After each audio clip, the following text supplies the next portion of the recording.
Bismillahirrahmanirrahim. Assalamualaikum warahmatullahi wabarakatuh. Sahabat yang dirahmati Allah, kali ini saya akan berbagi kisah nyata tentang dilema suami yang berpoligami. Semoga dengan kisah nyata kali ini ada ibrahnya yang bisa kita dapat, terutama sekali bagi kaum Adam yang mau berpoligami. Sahabat, sebut saja namaku Imran. Aku diberi Allah pendamping yang sangat baik, pintar, rajin, dan sangat soleha. Sebut saja nama istriku Nana. Hidup kami sangat bahagia, apalagi Nana telah memberiku 2 orang putra dan 1 putri. Rumah tangga kami sangat bahagia.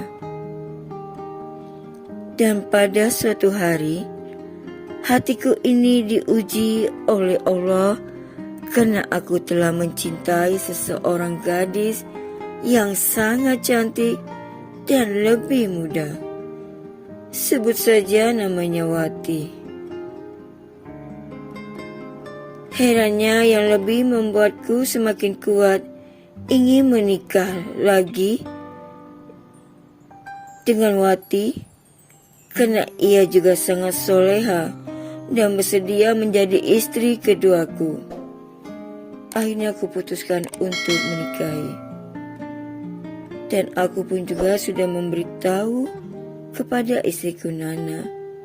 Namun dia tidak menjawab apa-apa. Yang kulihat hanya air mata yang tiba-tiba jatuh saat aku memberitahu hal tersebut. Akhirnya pernikahanku kali kedua pun terjadi.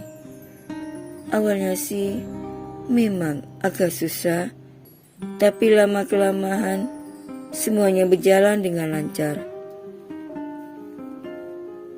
Hanya saja Nana lebih pendiam setelah pernikahanku yang kedua. Seiring berjalannya waktu, tak terasa sudah 1 tahun lebih aku membina rumah tangga dengan istriku yang kedua. Dan kami pun memiliki 1 anak perempuan. Entah kenapa aku merasa bosan dan jenuh, sehingga terjadilah badai dalam keluargaku. Aku rasanya ingin sekali menceraikan salah satu istriku. Akhirnya terjadilah pertengkaran dalam keluargaku dan jatuhlah talakku pada istri pertamaku, Nana. Kulihat ada air mata di wajahnya, namun dia terus diam dalam kebisuan air matanya. Kubiarkan ketiga anak-anakku ikut dengannya, karena aku tahu mereka pasti akan memilih ibunya. Tahun berganti tahun, hidupku dengan Wati pun mulai goyah. Awalnya sih, aku sangat bahagia dengannya. Namun dikarenakan sifat manja dan tidak memahami perasaanku, hingga membuatku tidak merasa nyaman. Akhirnya kami selalu bertengkar dan bertengkar. Dan kami pernah bertengkar hebat, hingga membuatku enggan pulang ke rumah. Aku pun mampir sebuah masjid untuk sholat. Entah kenapa, aku merasa rindu dengan bekas istri pertamaku, Nana. Dan juga rindu dengan ketiga anak-anakku tersebut. Tapi di mana mereka? Sebab sudah lama kami tak bertemu, sekitar 7 tahun yang lepas. Dan aku pun tak pernah beri duit belanja untuk mereka semuanya. Saat itu, hujan turun dengan lebatnya. Dalam diam-diam, aku mulai mencari Nana dan ketiga anak-anakku. Namun hasilnya nihil. Mereka bagaikan hilang di telan bumi. Di mana mereka, ya Allah? Doaku dalam hati. Aku semakin ketakutan kerana aku sama sekali tidak pernah dapat info apa-apa tentang mereka. Pikiranku semakin tak menentu. Di sisi lain, Wati hidup denganku dengan sejuta tuntutan. Waktu pun terus bergulir. Sudah 6 bulan juga aku mencari mereka. Hingga pada suatu hari, sehabis mengikuti pengajian, tiba-tiba ada seorang ustaz mendekatiku. Imran, apa kamu sudah bertemu dengan Nana dan anak-anakmu?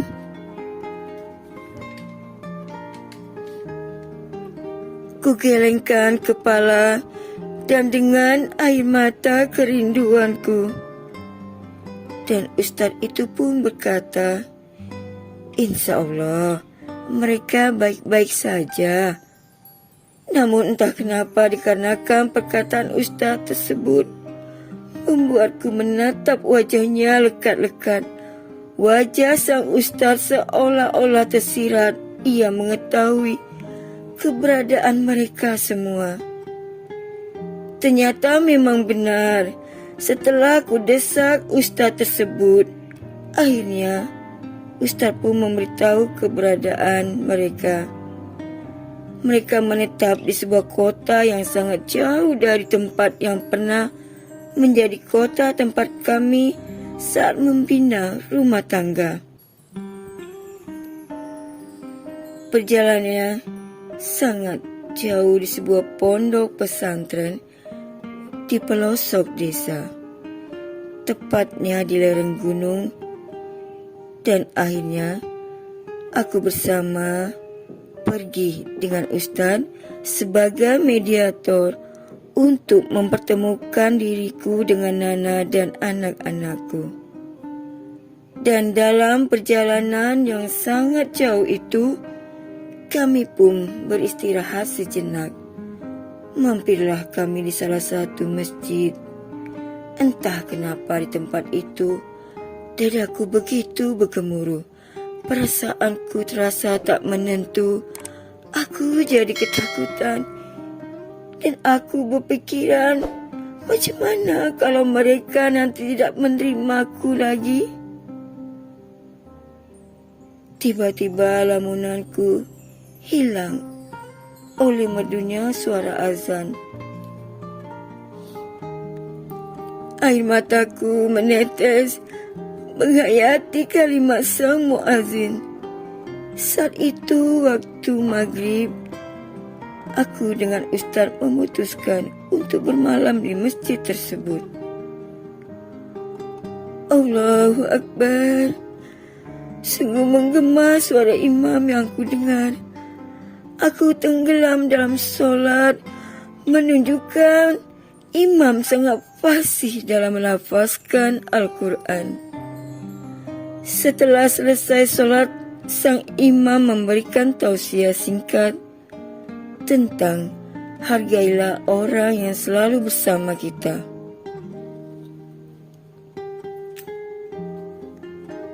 Lisan sang imam betul-betul telah menggiris hatiku.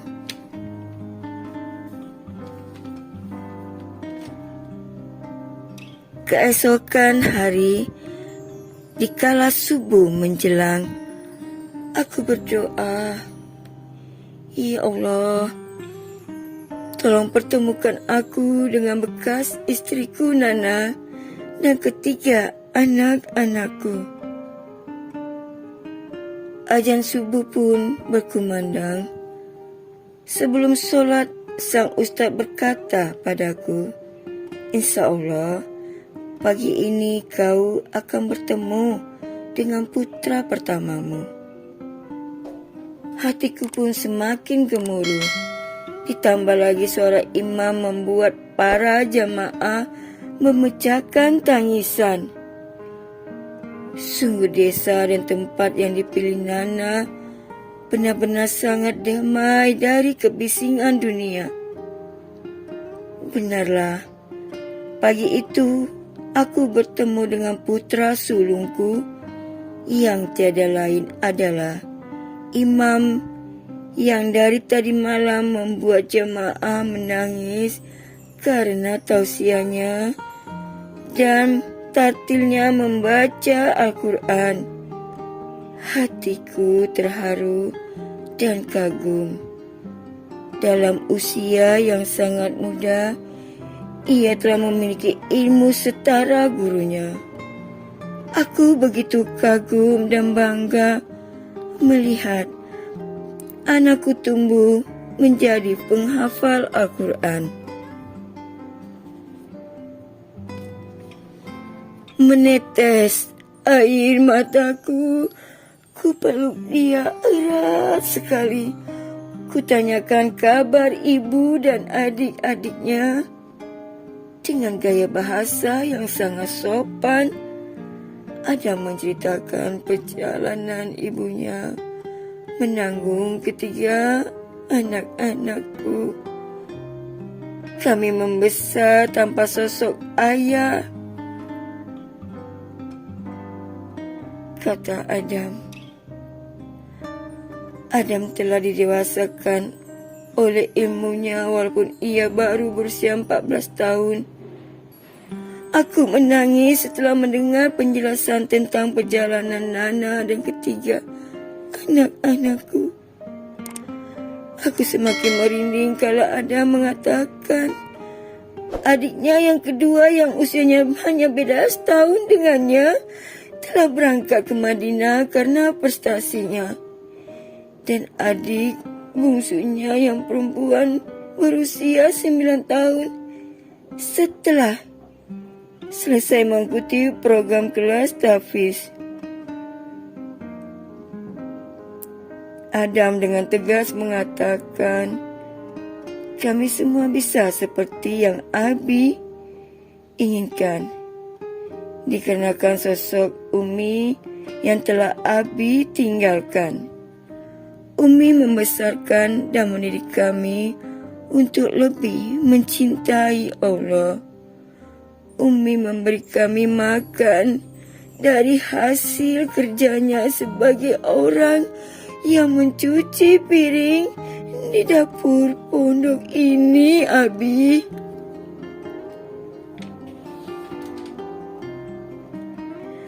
Umi tidak pernah mengajar kami untuk membencimu. Tapi yang perlu Abi ketahui, kau memang tak layak jadi suami dari ibuku. Aku mendengar kalimat itu bagaikan peti menyambar di atas kepalaku. Dunia bagaikan terasa gelap. Aku menundukkan kepalaku karena aku tak tahu harus berbuat apa.